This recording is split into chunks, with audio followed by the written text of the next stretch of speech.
بسم الله الرحمن الرحيم.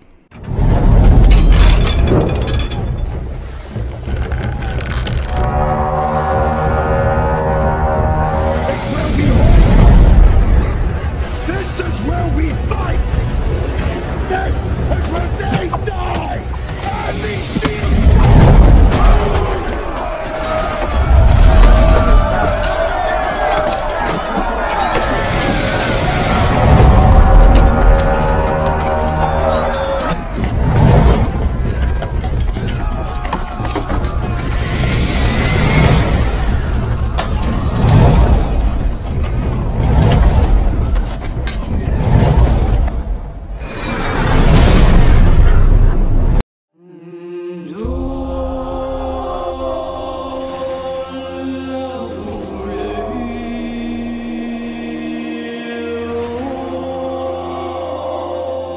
The bell's been rung.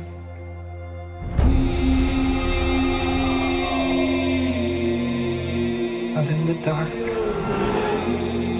among the stars,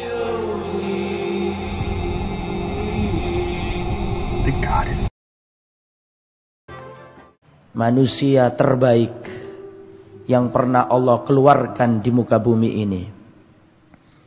Allah Subhanahu wa taala berfirman dalam surat Ali Imran ayat 110, Allah Subhanahu wa taala berfirman, kuntum khaira ummatin ukhrijat linnas.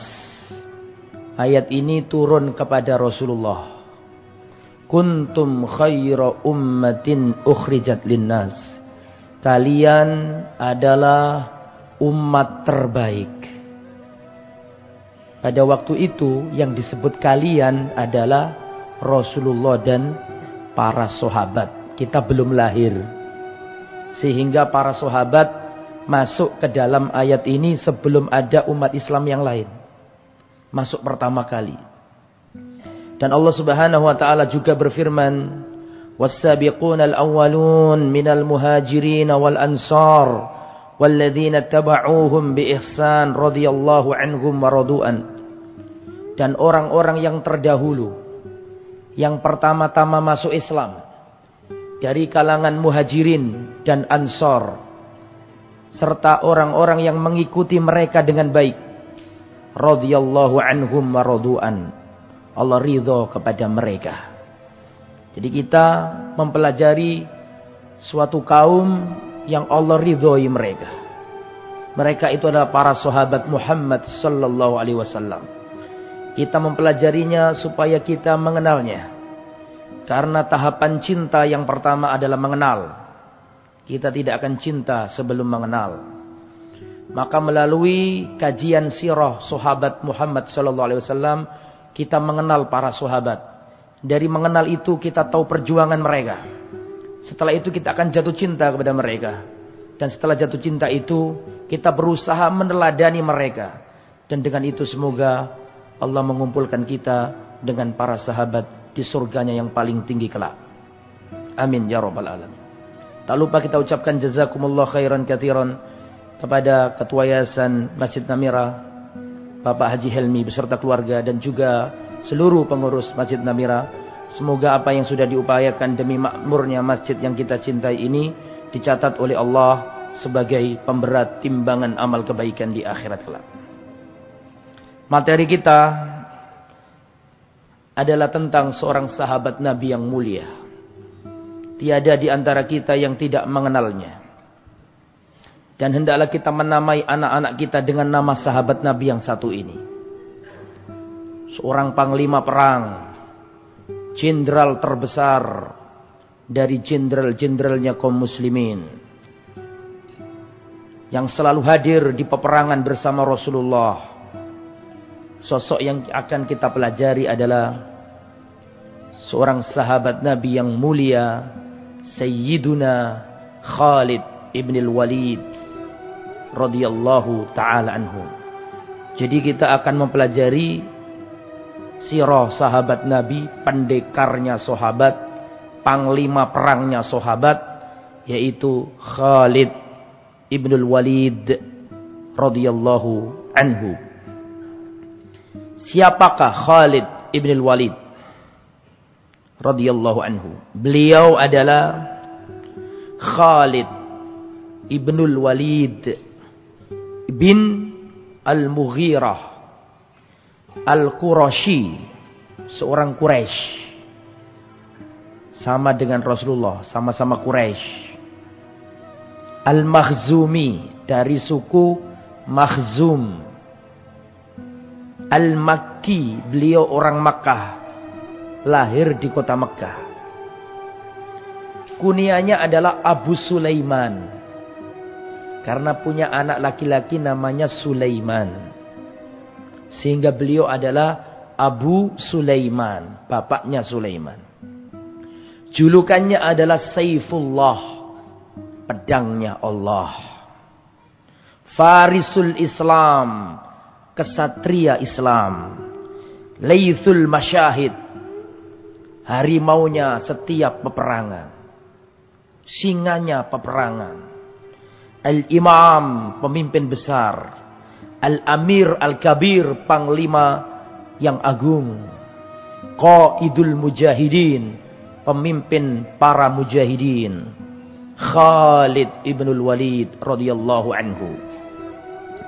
Khalid ibn al-Walid qaidun fil jahiliyah wa qaidun fil Islam. Khalid bin Walid itu panglima perang baik ketika masih kafir meskipun ketika Islam. Manusia itu ibarat logam. Jika dia hebat ketika kafir, maka dia pun akan hebat ketika Islam. Itulah Khalid bin Walid. Tahukah Anda perang Uhud? Perang yang mana kaum muslimin tertimpa kekalahan. Dan tahukah Anda siapa yang memimpin kafir Quraisy pada waktu itu? Sehingga kaum muslimin kalah, menghantam kaum muslimin. Siapa panglima kafir Quraisy pada waktu itu yang memporak-porandakan barisan kaum muslimin? Khalid bin Walid sebelum masuk Islam. Manusia itu ibarat logam. Ketika dia hebat ketika jahiliyah, maka dia pun akan hebat ketika masuk Islam, jika dia memahami. Itulah Khalid bin Walid radhiyallahu anhu. Bagaimana keislaman Khalid bin Walid? Khalid bin Walid berbeda dengan Abu Bakar, Umar, Utsman, Ali, yang mana di awal-awal. Ya. Tetapi beliau masuk Islam menjelang Fathu Makkah. Pada waktu itu Amr bin As bercerita. Amr bin As seorang komandan juga. Dulunya pendekarnya kafir Quraisy, terus masuk Islam. Ini Amr bin As cerita. Kharajtu ay minal habasa amidan li Rasulillah li uslima. Setelah keluar dari negeri Habasyah, aku ingin menuju Rasulullah dan masuk Islam. Antum masih ingat nggak kisah saya ceritakan di Masjid Namira ini? Mungkin 2 tahun yang lalu atau 1 tahun yang lalu. Tentang kisah Rasulullah memerintahkan sebagian sahabat untuk hijrah ke Habasyah, negeri Ethiopia. Maka berangkatlah sekian puluh orang. Maka di antara delegasinya orang kafir Quraisy untuk melobi Raja Habasyah agar orang-orang Muslim ini nggak diterima di sana dan dikembalikan kemana? Ke Mekah. Salah seorang utusan kafir Quraisy pada waktu itu adalah siapa? Amr bin As.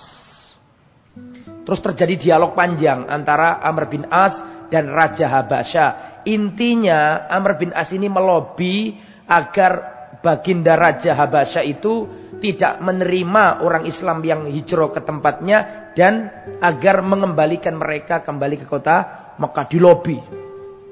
Singkat kata, saya nggak mau cerita itu karena itu panjang kalau diceritakan.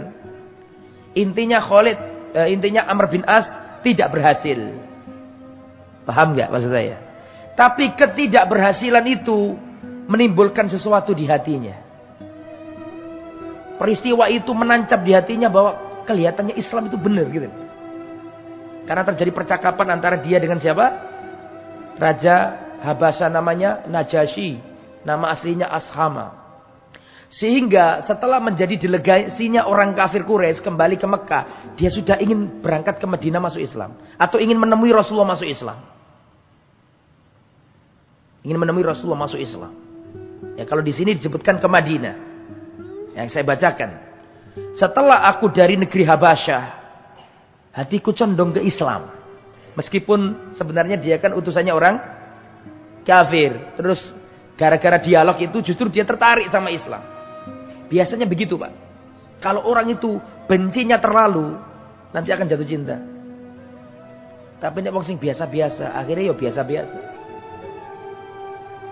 Betul apa enggak? Dia pengen Islam. Maka aku ingin menemui Rasulullah. Di tengah jalan aku ketemu Khalid bin Walid. Sama-sama pendekar ini. Sama-sama panglima perang. Di tengah jalan aku ketemu Khalid bin Walid. Hal ini sebelum terjadinya Fathu Makkah. Jadi masuk Islamnya bukan karena terpaksa. Bisa dipahami? Karena penaklukan Makkah enggak. Ini sebelum penaklukan Makkah, beliau berdua ini berangkat ke Madinah. Ya. Wa wa muqbilun min Makkah. Khalid ini berangkat dari Makkah menuju Madinah ingin berikrar masuk Islam sekalian hijrah. Ketemu di tengah jalan sama Amr bin As dan Amr bin As berkata, "Aina ya Aba Sulaiman? Ya Aba Sulaiman, kamu mau kemana?" Siapa Abu Sulaiman tadi? Khalid. Ya Khalid, mau kemana? Wallahi laqad tabayyana at-tariq. Demi Allah, sekarang jalan sudah nyata. Kebenaran bagiku sudah nampak. Wa innar rajula lanabiyun. Orang yang selama ini kita perangi, ternyata dia adalah seorang nabi. Adhabu, aku akan pergi. Wallahi uslim. Demi Allah, aku akan berangkat ke kota Madinah dan aku akan masuk Islam. Kemudian, wallahi ma ji'tu illa li uslimah. Demi Allah, aku tidak akan datang ke negeri Madinah kecuali karena aku ingin Islam. Faqadimna ala Rasulillah. Kata Amr bin As yang cerita tadi, maka kami bersama siapa tadi? Khalid menuju Rasulullah. Faqadima Khalid ibnul Walid fa aslama wa baya'a. Maka semenjak itu Khalid bin Walid masuk Islam dan membaiat Rasulullah sallallahu alaihi wasallam. Wa ma an aslama hatta qaddama ruhahu wa nafsahu wa malau fi khidmatil Islam. Semenjak dia masuk Islam, maka dia mempersembahkan jiwanya, hartanya, nyawanya untuk membela Islam. Semenjak masuk Islam, dia serahkan seluruh jiwanya, nyawanya, hartanya, semuanya untuk Islam. Untuk menebus kesalahannya dahulu yang pernah memerangi Rasulullah sallallahu alaihi wasallam. Amma manakibuhu fahiya katsiratun jiddah. Adapun keutamaan Khalid bin Walid sangat banyak sekali. Tulis, catat, pahami, hafalkan, ajarkan ke anak-anakmu. Yang pertama, keutamaan Khalid bin Walid. Anna Nabiyya sallallahu alaihi wasallam akhbara annahu sayfun min suyufillah sallahullah ala ru'usil kafirin. Rasulullah mengkabarkan kepada para sahabat bahwa Khalid bin Walid adalah pedang di antara pedang-pedang Allah terhunus untuk leher-leher orang kafir, untuk kepala-kepala orang kafir. Yang ngomong ini Rasulullah. Bagaimana ceritanya kok Khalid itu dijuluki pedang Allah? Bukankah seluruh para sahabat Nabi itu membela Islam? Bukankah seluruh para sahabat Nabi ikut perang? Tapi kenapa kok Khalid saja yang dijuluki Saifullah, pedangnya Allah, Al-Maslul, yang terhunus? Tahu nggak artinya terhunus? Terhunus itu lepas dari sarungnya, mengarah kepada orang kafir. Yang ngomong ini Rasul, bahwa Khalid adalah pedang Allah terhunus untuk kepala-kepala orang kafir.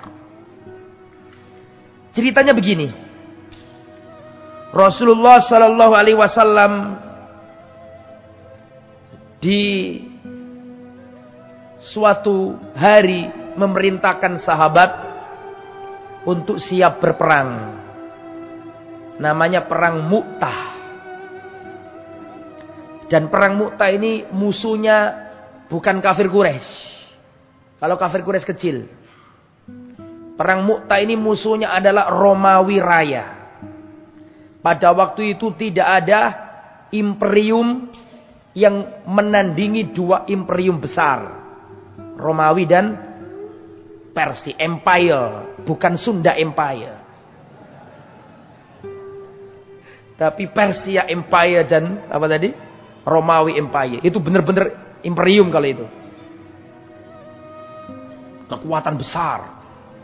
Tapi pada waktu itu karena orang-orang tentara salib mulai mengganggu kaum muslimin, Rasulullah persiapkan perang Mu'tah. Perang yang tidak sebanding. Ibarat ketika perang dunia itu Uni Soviet melawan Amerika. Maksud saya Romawi dan Persia itu ibarat Uni Soviet dengan apa? Amerika. Kemudian ini Islam yang jumlahnya sedikit mau menantang Amerika. Misalnya zaman itu. Jadi Rasulullah yang sedikit jumlahnya melawan raksasa dunia pada waktu itu. Romawi. Dan kita tahu Romawi itu negaranya luas. Mesir jajahnya Romawi. Punya kerajaan namanya Mukaukis. Sampai Habasya Kristen. Nama rajanya Najasyi itu pun masih persemakmurannya Romawi. Berarti kan menunjukkan bahwa kekuatan Romawi itu pada waktu itu sampai menembus jantungnya atau menembus Afrika. Saking luasnya. Nah, itu perang Mu'tah itu perang para sahabat dengan kondisi yang terbatas dan dengan persenjataan yang terbatas melawan raksasa dunia. Perang Mu'tah. Rasulullah bisa memperkirakan dahsyatnya perang ini sampai-sampai Rasulullah menunjuk 3 komandan. Tidak pernah sekalipun Rasulullah menyiapkan perang dan menyiapkan 3 panglima kecuali perang itu. Kata Rasulullah SAW, kalian ya nanti akan dipimpin oleh Zaid bin Harisah, mantan anak angkatnya Rasulullah. Lelaki yang sangat dicintai Rasul. Sangat dikasihi Rasul. Namanya Zaid bin Harisah. Sejak kecil diasuh Nabi. Rasul mengatakan komandan perang adalah Zaid bin Harisah. Kalau nanti dalam perang ini Zaid bin Harisah gugur, maka panji Islam akan dipegang Ja'far bin Abi Thalib, sepupu Rasulullah. Abu Thalib kan paman Nabi. Ja'far anaknya Abu Thalib, perhatikan sepupu Nabi. Saudaranya Ali bin Abi Thalib. Kalau Zaid bin Harisah gugur, panji perang akan dibawa panglima yang baru, yaitu Ja'far bin Abi Thalib. Dan nanti seandainya Ja'far gugur, maka panglima panji Islam kepemimpinan akan dipegang oleh Abdullah bin Rawaha. Berangkatlah pasukan melawan tentara salib, tentara Romawi. Inilah peperangan antara kaum muslimin dan tentara salib pertama kali dalam sejarah. Perang apa namanya? Perang Mu'tah. Dengan jumlah yang tidak seimbang. Dalam perang ini terjadi pertempuran sengit. Sebelum perang, ini para sahabat melihat manusia kayak banjir. Antum lihat kalau perang zaman dulu itu kan nggak pakai tank, nggak ada. Benar-benar jalan kaki atau pakai kuda dan bawa tombak, bawa senjata. Kalau naik bukit, turun bukit seperti air banjir yang meluber. Betul apa enggak? Betul apa enggak? Katakan betul. Nah gitu. Dilihat para sahabat, jumlah mereka banyak sekali. Akhirnya para sahabat saling berkata, gimana ini? Apa enggak lebih baik kita kirim surat kepada Rasulullah agar Rasulullah menambah personil kita. Gak mungkin kita melawan pasukan seperti raksasa, seperti lautan, buih. Banyak sekali kayak gitu. Bagaimana kita bisa menang?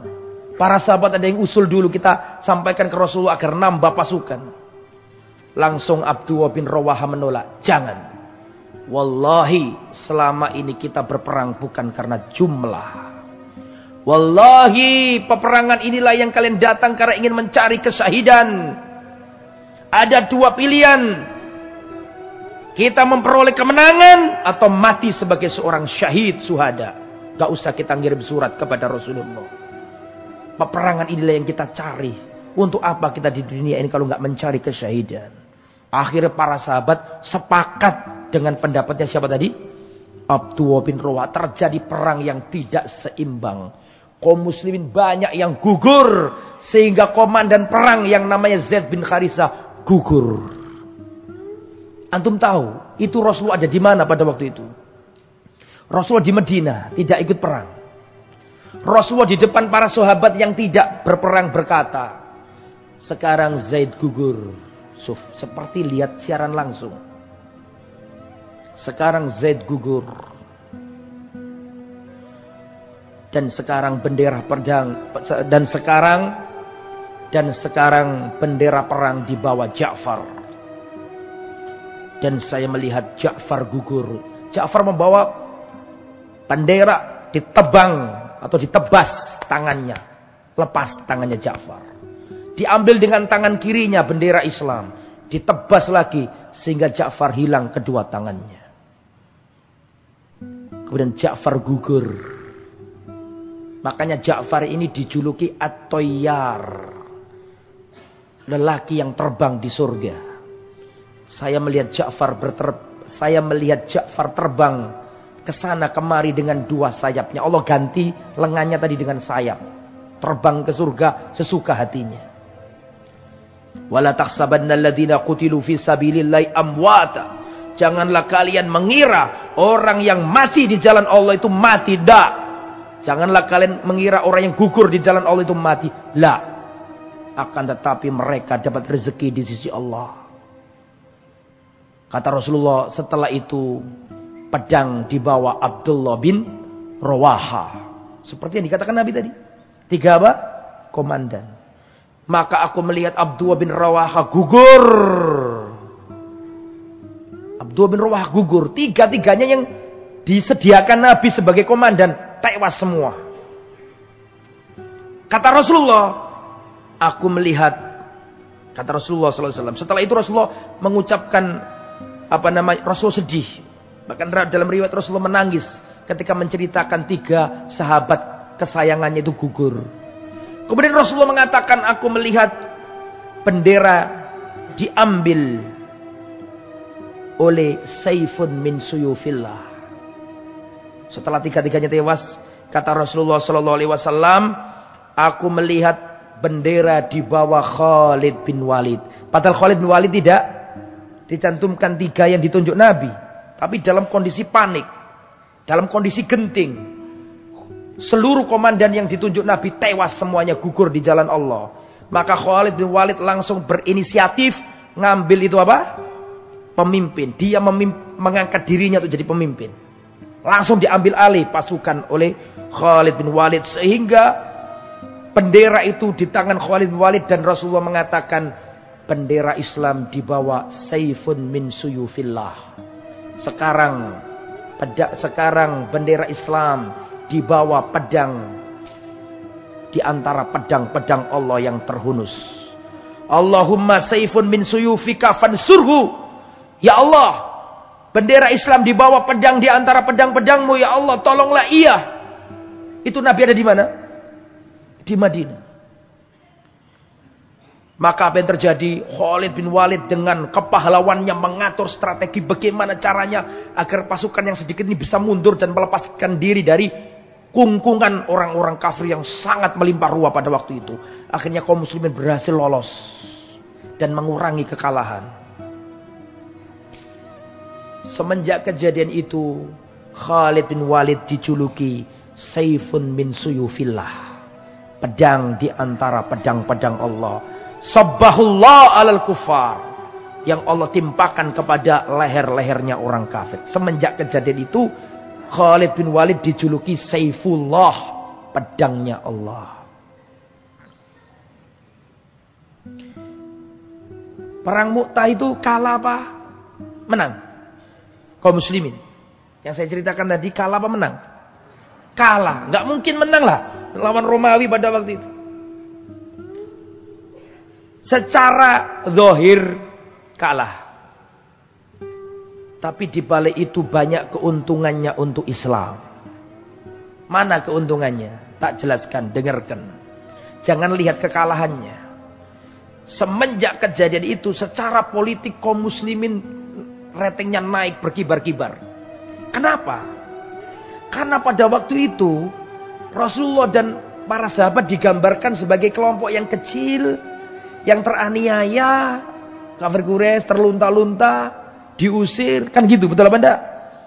Tapi semenjak berhasil menantang Romawi, terlepas dari kalah apa menang, tapi peperangan itu diukir sejarah, diriwayatkan seantero dunia pada waktu itu bahwa ada perang, namanya perang Mu'tah. Muhammad dan sahabat yang sedikit melawan Romawi yang raksasa, sehingga kaum muslimin mempunyai kedudukan tinggi di mata dunia, sehingga kafir Quraisy pun nggak berani sekarang.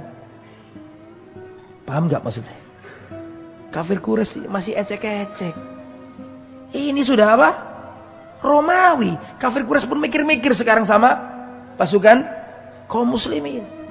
Sehingga dengan kejadian itu justru pamornya kaum muslimin semakin apa? Tinggi di mata bangsa Arab yang lain. Mana ada sejarah Arab berperang sama Romawi, itu pertama kali. Membuat suku-suku Arab itu terperanjat.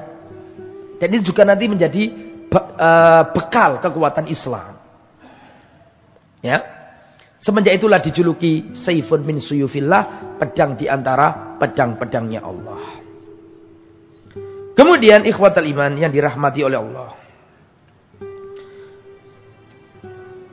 Ketika zamannya Abu Bakar As-Siddiq, banyak orang-orang murtad. Betul apa ya? Enggak. Sudah saya ceritakan dulu. Zamannya Abu Bakar As-Siddiq banyak orang murtad. Maka Khalid bin Walid ditugaskan oleh Abu Bakar As-Siddiq untuk menumpas nabi-nabi palsu dan pengikutnya. Di antaranya adalah Musailamah Al-Kadzab. Khalid jenderal penumpasan nabi palsu.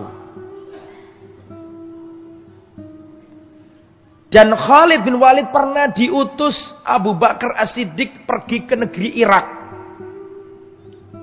untuk menaklukkan pada waktu itu. Maka berangkatlah Khalid bin Walid dengan 9.500 pasukan menuju negeri Irak. Dan dalam perang itu dengan cepat Khalid bin Walid memenangkan peperangan. Dan Khalid tidak pernah perang kalah, itu tidak pernah. Khalid tidak pernah perang kalah, tidak pernah. Khalid itu orang satu seperti 1000. Kalau perang tewas kabeh gitu loh. Itu Khalid itu. Kono sing wani karo Khalid. Setelah berhasil membereskan Irak, pasukan kaum muslimin terjadi peperangan di Syam. Syam itu pada waktu itu dikuasai Romawi. Ini peperangan kedua, melanjutkan di zaman Nabi perang apa tadi?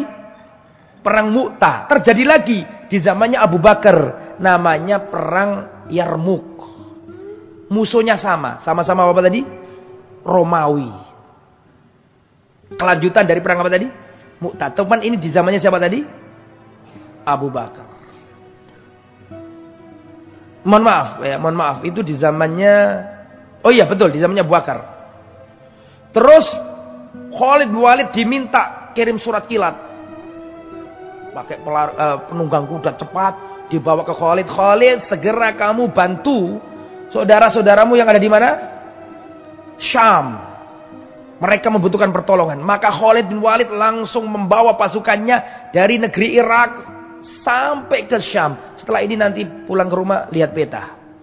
Coba ada peta di sini tak terangkan sampean. Dari Irak ke Syam, maka seorang komandan harus mencari jalan tercepat dari Irak ke Mana tadi? Syam. Untuk menolong saudara mereka yang ada di mana? Syam. Syam kalau sekarang ya Palestina, Suriah, Jordania, Lebanon. Maka Khalid bin Walid bertanya, di mana jalan tercepat menuju Syam? Dibilangi sama orang-orang. Kalau jalan yang umum biasa dipakai jalan ini, tapi ini agak lama. Kalau mau cepat harus memotong gurun pasir yang panas menganga. Itu lebih cepat. Maka Khalid bin Walid mengatakan kita akan mengarungi lautan padang pasir. Perangkat sama pasukannya. Padahal sudah dibilangi, kok akan binasa. Pokoknya kalau kamu ikut jalur padang pasir ini, suatu saat kamu hari ini harus ketemu pohon ini. Kalau pada hari ini kamu belum menemukan pohon ini, khawatir kalian mati dan kehabisan bekal, kelaparan dan mati kehausan semuanya. Pokoknya hari ini harus melihat apa tadi? Ciri khasnya. Tak peduli Khalid. Tawakal ala Allah. Berangkat Khalid membawa pasukannya. Di tengah jalan habis air. Sama sekali. Satu tetes tidak ada. Gimana ini caranya? Tak ada air. Akhirnya Khalid bin Walid memerintahkan pasukannya untuk menyembelih unta-unta. Tahu nggak? Unta itu satu-satunya hewan yang bisa menyimpan air. Dan satu-satunya hewan yang Rasulullah menyuruh orang pada zamannya untuk meminum kencingnya. Sudah pernah minum kencing unta? Ada seorang yang sakit perut datang ke Nabi. Atau sakit. Kata Nabi disuruh minum kencing unta. Sudah pernah ibu-ibu? Bapak-bapak? Belum pernah juga? Sama, saya juga belum. Maka disembelih unta-unta itu, dikeluarkan airnya, diminumi sama sahabat Nabi. Penderitaannya luar biasa. Berangkat. Terus sampai ke Syam.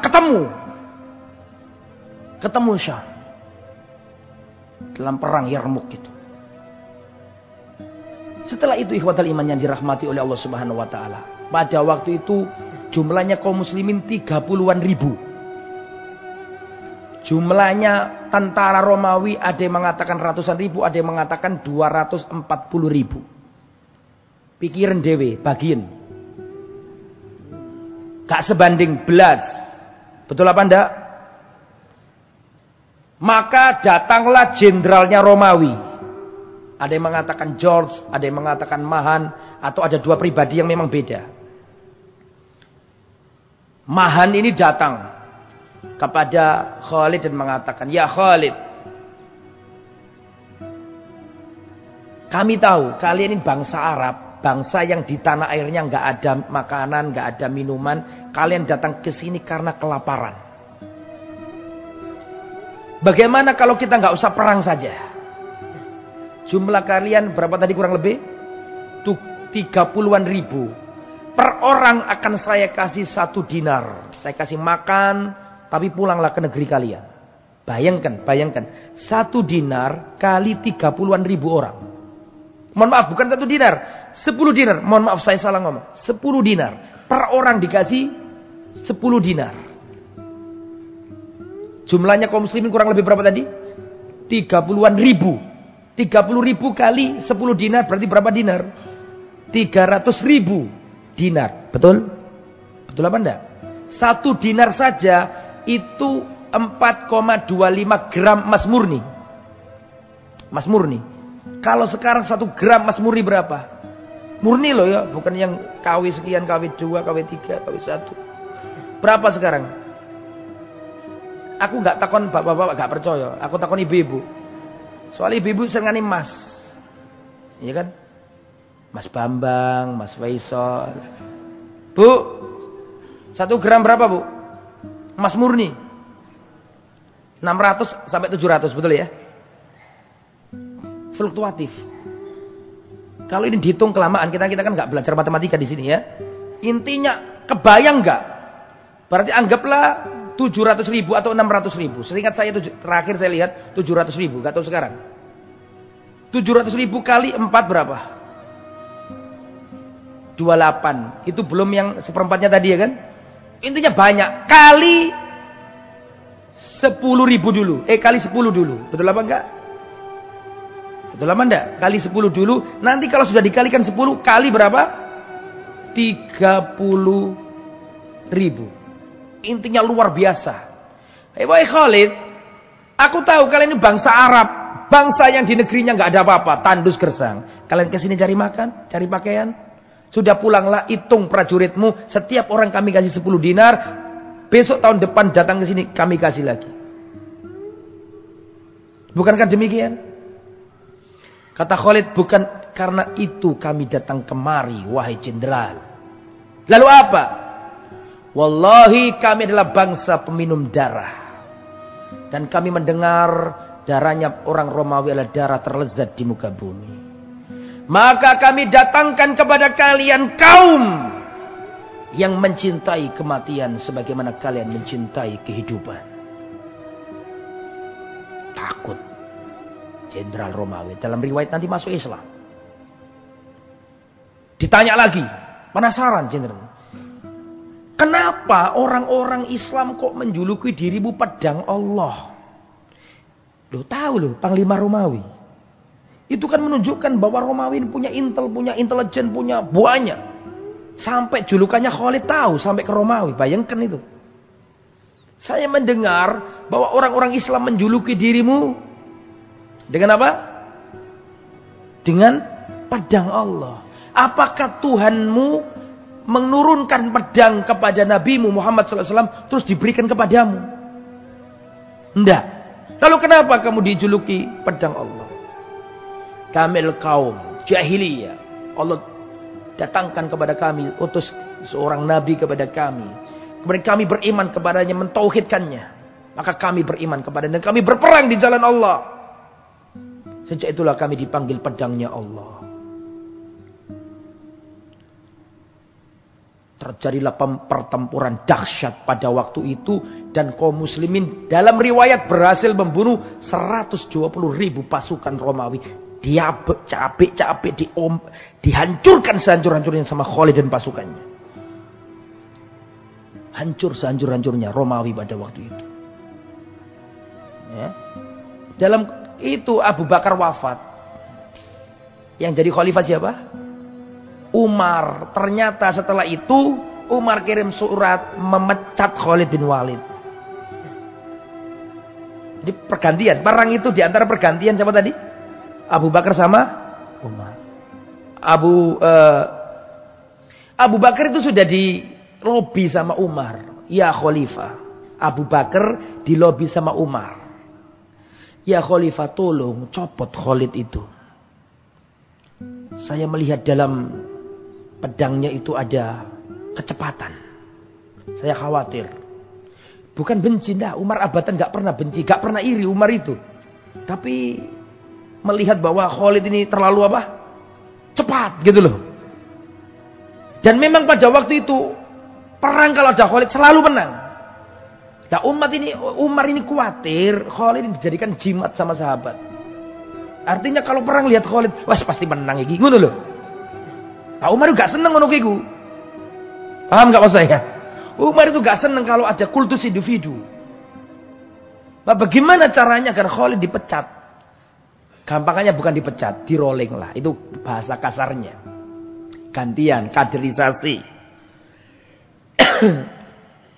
Tolong, lebih baik diberhentikan ganti yang lain. Dijawab sama Abu Bakar As-Siddiq. Wallahi, aku tidak akan pernah menyarungkan pedangnya Allah. Yang sudah dihunuskan oleh Rasulullah untuk orang-orang kafir. Tidak, Umar, tidak akan.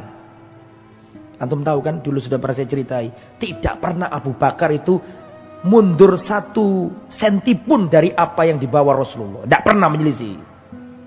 Itu Abu Bakar. Tidak mau ngotak-ngatik apa yang ditetapkan Rasul. Tidak mau. Tidak mau Abu Bakar. Ketika Abu Bakar wafat, langsung Umar jadi khalifah. Langsung kirim surat. Pecat Khalid. Diganti Abu Ubaidah ibn Jarrah.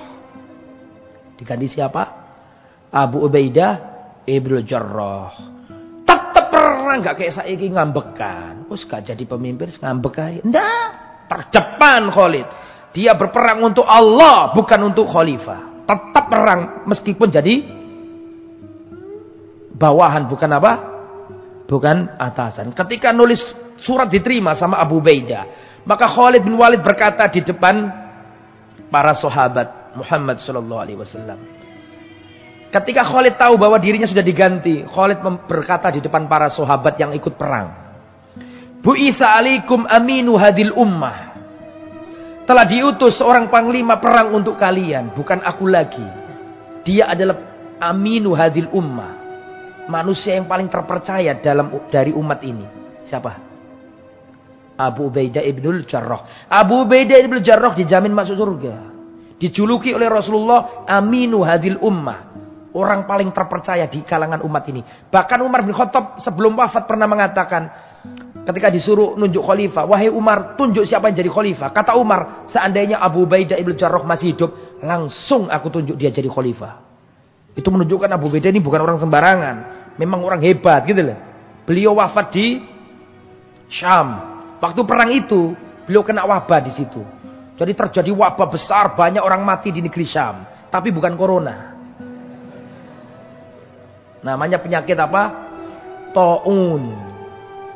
Beliau mendengar sabda Nabi, kalau terjadi wabah menimpa suatu negeri, orang yang tertimpa di situ jangan keluar, dan orang yang di luar jangan ke situ. Maka ketika mendengar hadis itu, ini Abu Ubaidah ibn Jarrah ini sami'na wa ta'na, Rasul sudah wafat, tapi pernah mendengar hadisnya Rasul. Akhirnya beliau nggak mau keluar, beliau sabar di sana sampai wafat di sana kena penyakit ta'un. Jadi beliau mengumpulkan dua kesyahidan, syahid dalam peperangan dan syahid karena terserang penyakit ta'un. Tahu nggak penyakit ta'un? Penyakit ta'un itu Pak, orang kalau kena penyakit ta'un itu langsung apa namanya? Dagingnya itu mengkeret, protol, menyedik, apa sangat luar biasa.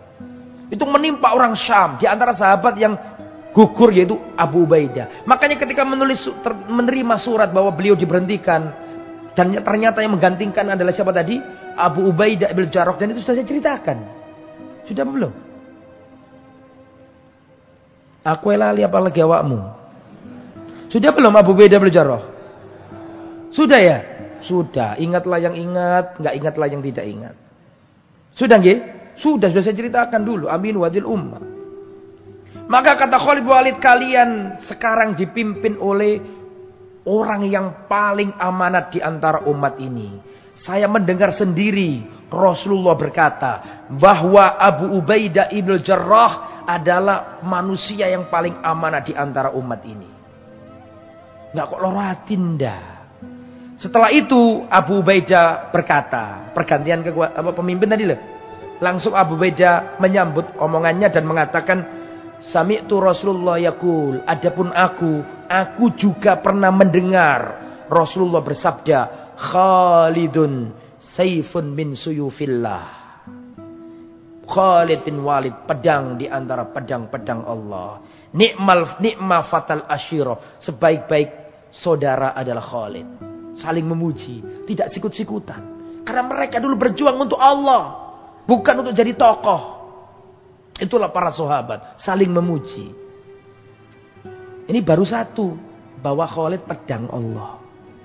Masih satu. Sekarang yang nomor dua. Wa min manakibihi kurbuhu minan nabi.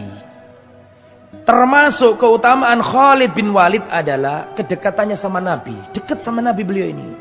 Suatu saat Khalid bin Walid pernah bersama Rasulullah ke rumah salah satu istri Nabi yang namanya Maimunah. Maimunah kan salah satu istri Nabi. Rasulullah mengajak Khalid ke rumah istrinya Maimunah. Disuguhkan kepada Rasul daging dhob.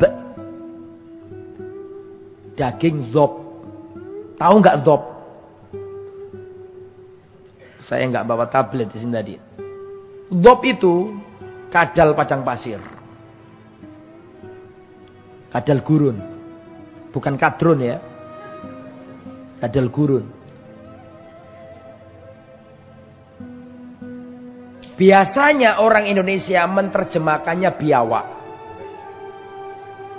Biasanya diterjemahkan biawak. Memang ukurannya seperti biawak. Ukurannya seperti apa? Biawak. Sering orang Indonesia menerjemahkan biawak. Kita dulu waktu di Karangasem di Paciran, belajar kitab Bulul Maram, belajar kitab-kitab kuning, bahwa dhob itu boleh dimakan. Dan dhob itu kan tadi kan disuguhi dhob, dimakan kan. Nah kita dulu menerjemahkannya ya biawak. Nyambe itu loh. Sehingga kalau sudah turun hujan, arek-arek pondok ngelek nyambe nang gurine pondok, kan ono sungai. Konco-koncoku ngelek nyambe kuwat gede. Timpangan, digoreng, dipangan sama arek-arek. Kalau saiki wis ngerti dzop itu rupane piye, ternyata siji duduk nyambe. Saya sudah buat video tentang perbedaan dzop sama apa tadi? Sama biawak. Dari beberapa banyak segi berbeda. Dzop, makanya saya nggak mau terjemahkan dzop. Dzop ya dzop gitu aja. Dzop itu sejenis kadal yang ada di padang pasir. Dia itu herbivora. Ngerti herbivora nggak sampai niku? Herbivora itu pemakan tumbuhan. Makan rumput, makan bunga gitu. Ya. Nah, kalau nyambe ndak mangan sakarepe. Pitik ya dipangan, bangkai ya dipangan, ulo ya dipangan. Berarti dia omnivora dan bertaring, berkuku tajam. Saya punya mertua di Teracal Karanggendeng itu, nek bengi senengane pitike digondoli nyambe iki. Ya kan, nyambe senengane gondol pitik. Berarti dia kan predator. Siba haram dalam Islam gak boleh dimakan. Lah gara-gara salah terjemahan, ya salah hukumnya pisan. Makanya hati-hati nerjemahkannya, ya. Dan dzop ini dimakan biawak. Biawak itu dalam bahasa biawak nyambe dalam bahasa Arabnya itu al-warol. Itu menunjukkan bahwa biawak bukan dzop. Karena biawak yang ada di Lamongan itu di padang pasir ada juga, namanya warol.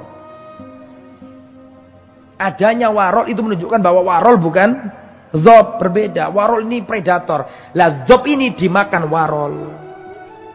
Itu menunjukkan warol bukan dzop. Saya mencoba ketik di internet.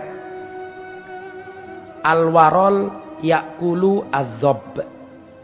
Iso nulis Arab tagak awakmu iku.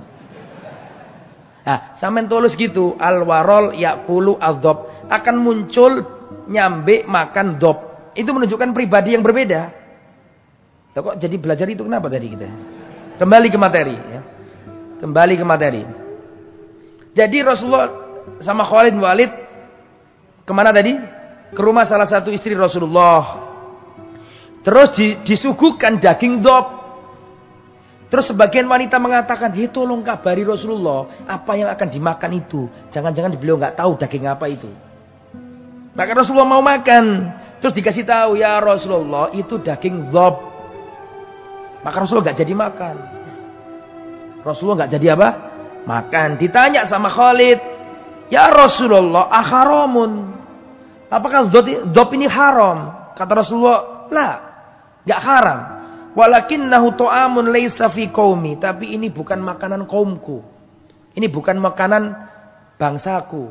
Orang Makkah nggak ada yang makan apa? Dzop. Kejadian itu kan mungkin di mana? Di Madinah. Fa'ajiduni a'afuhu. Aku enggan makan dzop ini. Tapi nggak melarang.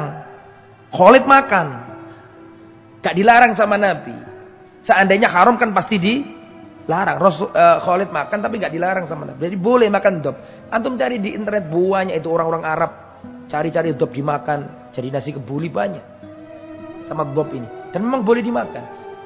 Dzop ini makannya tumbuhan, memang bersih dia, nggak seperti apa tadi? Satunya tadi ya, kayak duluri padahal duluri. Ya. Nah, ini menunjukkan bahwa sampai diajak Nabi, bertemu sama Nabi, diajak ke rumahnya, itu kan menunjukkan bahwa Khalid ini apa? Dekat sama Nabi. Terus nomor 3, kita cepat dikit ya. Wa min manaqibi khaufu minallah. Termasuk keutamaan Khalid adalah rasa takutnya kepada Allah. Dan segera kembali kepada kebenaran jika dirinya salah. Cepat tobat kalau dirinya merasa salah. Ada cerita. Tahu nggak, saya mau tanya ke jenengan semuanya. Siapakah wanita yang pertama kali syahid di dalam Islam? Sumayyah, itu. Sumayyah itu ibunya Ammar bin Yasir. Jadi ada seorang sahabat Nabi namanya Ammar bin Yasir. Ammar bin Yasir ini, kenapa saya ceritakan ini? Karena ada hubungannya sama Khalid. Sabar. Ammar bin Yasir ini termasuk yang awal-awal masuk Islam. Ibunya disiksa di depan dirinya. Ibunya disiksa, ayo cepat murtad kamu dari agamanya Muhammad. Dipecuti, ditendang, dilempar, diseret. Sumayyah tetap nggak mau murtad. Sampai akhirnya di depan putranya yang bernama Ammar, orang kafir ngambil tombak, langsung ditancapkan ke kemaluan ibunya. Namanya siapa tadi? Sumayyah. Langsung tewas di tempat. Di depan sang anak namanya Ammar bin Yasir. Setelah itu ayahnya diseret, ditendang, dibunuh di depan di depan Ammar bin Yasir. Berarti ayahnya namanya Yasir. Orang tuanya dua-duanya dibunuh. Di depan matanya. Sekarang gilirannya Ammar dipecuti, ditendang, disikat, diantemi. Sampai cepat kamu murtad. Atau terus kamu saya siksa begini. Gak kuat.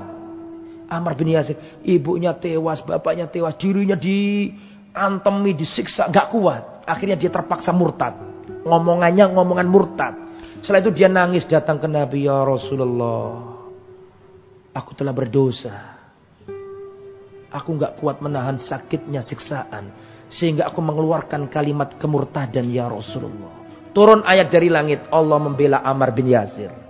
Orang kalau disiksa. Wa qalbuhun mutmainnun bil iman. Sedangkan hatinya tetap dalam keimanan. Maka dia dimaafkan dan diampuni oleh Allah. Dibela oleh Allah. Ammar bin Yasir ini. Dan Ammar bin Yasir termasuk yang disayang Rasulullah.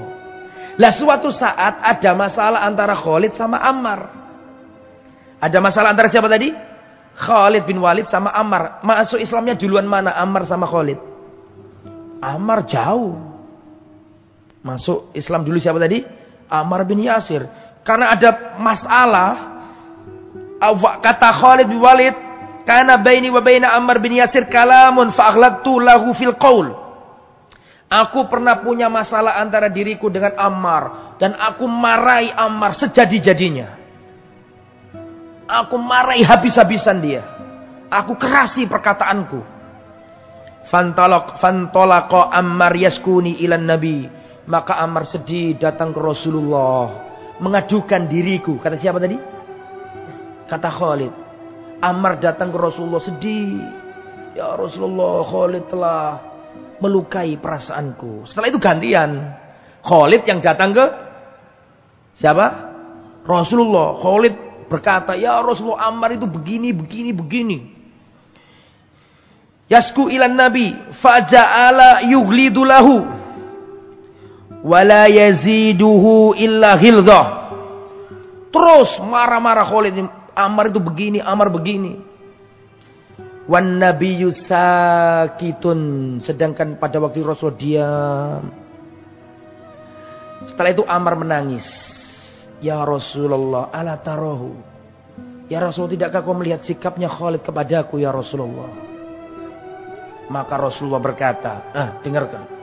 Rasulullah mengangkat kepala dan berkata kepada Khalid, man ada Ammar, adahullah. Barang siapa menyakiti Ammar, berarti dia menyakiti Allah. Barang siapa memusuhi Ammar, berarti dia memusuhi Allah. Waman abghadha Ammar abghadahullah. Barang siapa yang membuat marah Ammar, berarti dia membuat marah Allah. Wallahi, kata Khalid. Khalid keluar dari Rasul langsung mencari Ammar. Wallahi kharajtu fama kana syai'un ahabba ilayya min ridho Ammar. Demi Allah, setelah itu aku keluar dari majlisnya Rasulullah. Aku mencari Ammar. Tidak ada yang lebih aku cintai pada waktu itu melebihi ridhonya Ammar. Dia datang ke Ammar minta maaf. Para sahabat, kalau Rasul sudah ngomong gak berani bantah. Langsung datang, sudah gak mempertimbang. Ammar bin Yasir siapa dibandingkan Khalid bin Walid menurut dari segi status sosial? Khalid bin Walid panglima perang, jenderal. Ammar mantan budak. Jadi status sosial mungkin gak selevel. Saya gak berbicara tingkat keimanan di mata Allah. Tingkat sosialnya itu lah. Gak selevel. Tapi itu dibuang oleh siapa tadi namanya? Khalid bin Walid. Egonya dibuang semua. Dia datang ke Ammar minta maaf. Aku keluar dari Rasulullah sedangkan tidak ada yang lebih aku cintai di muka bumi ini melebihi aku mendatangi Ammar dan aku minta maaf mencari ridhonya. Yang keempat. Ya, nomor keempat ya. Rasulullah memuji Khalid bin Walid. Kharajna ma'a Rasulillah hatta idza kunna tahta thaniyati laftin tala alaina Khalid bin Walid. Faqala Rasulullah, kata Abu Hurairah, aku pernah bersama Rasulullah keluar. Tiba-tiba dari kejauhan terlihat Khalid bin Walid. Maka Rasulullah mengatakan kepada Abu Hurairah, undur man hada. Abu Hurairah, lihat siapa yang datang itu. Maka aku menjawab, yang datang adalah Khalid bin Walid ya Rasulullah. Maka Rasulullah mengatakan, ni'ma Abdullah hada. Sebaik-baik hambanya Allah, ya orang ini. Siapa maksudnya? Khalid bin Walid.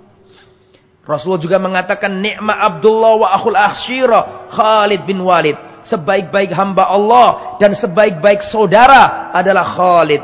Saifun min suyufillah. Pedang di antara pedang-pedangnya Allah. Sallahullah, yang Allah hunus di depan kepala-kepala orang kafir.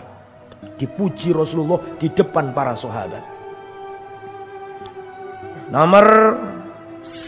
Nomor berapa ini? 5. Sabar ya, karena tanggung besok ceritanya terputus. Harus sabar dikit. Wa min manaqibihi annahu qatalal Uzza. Termasuk keutamanya Khalid, beliau yang berhasil membunuh Uzza. Tahu enggak Uzza? Uzza itu berhala yang disembah itu loh. Pada waktu itu ketika Fathu Makkah, penaklukan kota Makkah, itu berhala-berhala di samping Ka'bah dipecahi sama Rasul dan para sahabat. Setelah itu Rasulullah SAW menyuruh Khalid untuk pergi ke Uzza. Uzza itu berhala tapi bukan patung. Jadi berhala itu nggak mesti patung. Sesembahan. Uzza itu pohon kurma gede. Disembah sama orang-orang. Jadi kuburan itu sudah berhala. Terus pohon itu sudah berhala. Keris itu sudah berhala. Akik itu sudah berhala. Paham ya? Lebih luas. Nggak mesti apa?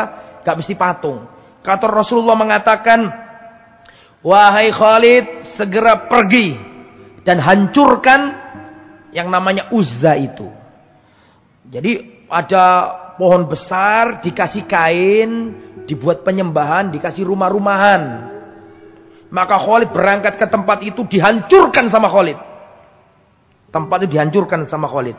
Setelah selesai, maka Khalid datang ke Rasulullah, mengabarkan bahwa misi telah dilaksanakan. Kata Rasulullah, irji, kembali ke tempat itu. Fa innaka lam tasda' syai'a, kamu belum melakukan apa-apa. Heran Khalid, wis santai padahal. Kok jari Rasulullah sik durung? Heran, maksudnya Rasulullah itu apa ini? Akhirnya berangkat Khalid ke tempat itu, diperiksa Khalid lagi, ternyata muncullah wanita. Rambutnya acak-acakan koyok genderuwo. Saya gak ngerti, aku gak ngerti genderuwo ya. Munculnya perempuan jelek. Rambutnya awut-awutan. Nah ini yang namanya Uzza itu. Setannya penunggunya ya ini. Dibunuh sama Khalid, mati. Memang sunnahnya kalau kita itu ketemu setan, kita disuruh ngelawan. Ojo melayu. Serius. Itu banyak riwayat dari para salaf. Sampean kalau ketemu pocong, percaya karo aku ya. Nek ketemu pocong, ojo melayu. Para tuwapuan, insya Allah menungso. Insya Allah menungso. Bapakku ngajari aku, gak ono pocong kabeh ku menungso. Dulu itu modus, Pak. Zaman biyen iku kan wong kan nang pasar kan bengi-bengi. Zaman biyen mlaku toko Ketapang nang Lamongan. Toko biyen kan nek ngono. Ya, toko desaku iku nang Ketapang, biyen ku mlaku, Pak. Lah zaman biyen iku ngono iku modus. Tengah wengi ana wong-wong nang gone pasar nyunggi apa? Nyunggi barang-barang, muncul pocong. Tujuane wong iku cek melayu, barangnya dijupuk. Makanya pocong rata-rata menungso. Wong kita juga belum kenalan ada sungguh pocong temenan apa enggak ya gak ero kan. Makanya sunahnya kalau ketemu setan, datangi, pukul. Jangan lari. Silakan dicoba ya. Tapi jangan pengen ketemu setan. Tapi kalau ketemu jangan lari. Datangi, wantem mendase. Serius itu termasuk sunnahnya para salaf. Para salaf kalau ketemu setan nggak takut, datangi, tapi sama melayu duluan itu. Kembali ke materi. Nomor piro lagi? Nomor 6 ya. Nomor 6. Sudah, selesai aja. Saya mau cerita. Khalid bin Walid ini wafatnya tidak di medan jihad. Puluhan perang. Tubuhnya penuh dengan luka. Tubuhnya ini penuh dengan sabatan pedang, lesatan anak panah, kena tombak. Tapi wafatnya tidak di medan jihad. Wafatnya itu di mana? Di ranjang, di kasur. Sampai beliau mengatakan, aku berjuang. Mungkin ratusan atau puluhan peperangan seperti singa. Dan aku ingin mati di jalan Allah. Tapi Allah mentakdirkan aku mati di ranjang. Sehingga beliau matinya nggak di medan jihad, tapi di ranjang. Pertanyaan saya, apa hikmahnya? Kenapa Khalid kok tidak mati di medan perang, tapi Khalid kok matinya di kasur? Kenapa?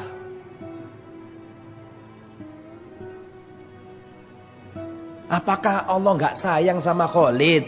Kenapa kok nggak dijadikan mati syahid? Tapi kenapa kok di kasur? Dialah yang membasmi nabi palsu, menghancurkan Persia, memporak-porandakan Romawi. Matinya di kasur. Padahal beliau itu pengen mati di medan perang. Kenapa? Apa hikmahnya? Pegel ngenteni awakmu tak jawab dewe. Ya. Kenapa? Karena Khalid bin Walid itu pedangnya Allah. Seandainya Khalid itu kalah perang, mati di medan perang, nanti wong-wong ngomong pedangnya Allah mati. Dan Allah nggak ingin itu terjadi. Paham dah? Allah nggak mau orang mengatakan pedangnya Allah tewas. Karena pedangnya Allah nggak boleh kalah. Makanya Allah mentakdirkan beliau nggak mati di medan jihad. Supaya orang tidak berkata pedang Allah dikalahkan. Sehingga sampai mati dia tidak pernah kalah statusnya. Selalu menang. Bisa dipahami? Karena dia adalah apa tadi? Pedangnya Allah. Dan Khalid diantara perkataannya yang luar biasa adalah. Wallahi. Perhatikan omongan ini. Wallahi aku menunggu. Di malam hari yang dingin. Untuk menunggu esok hari menyerang musuh. Tak kasih tahu sampean ya, musim dingin di tanah Arab itu bisa membunuh orang. Saking dinginnya. Itu Khalid bin Walid pernah mengatakan, wallahi demi Allah, aku di malam hari yang sangat dingin untuk menunggu esok hari menyerang musuh, wallahi lebih aku cintai daripada kemanten baruku dibawa kepada diriku. Melebihi kemantenku dibawa ke diriku atau melebihi cintaku anak pertamaku lahir diberikan kepada. Paham gak maksudnya? Aku itu lebih senang malam yang gelap gulita, yang dingin untuk menunggu menyerbu musuh. Itu lebih membuat aku gembira daripada kemantenku itu dibawa ke aku. Berarti saking cintanya dengan apa? Jihad fisabilillah. Selesai. Semoga bermanfaat. Jelas ya?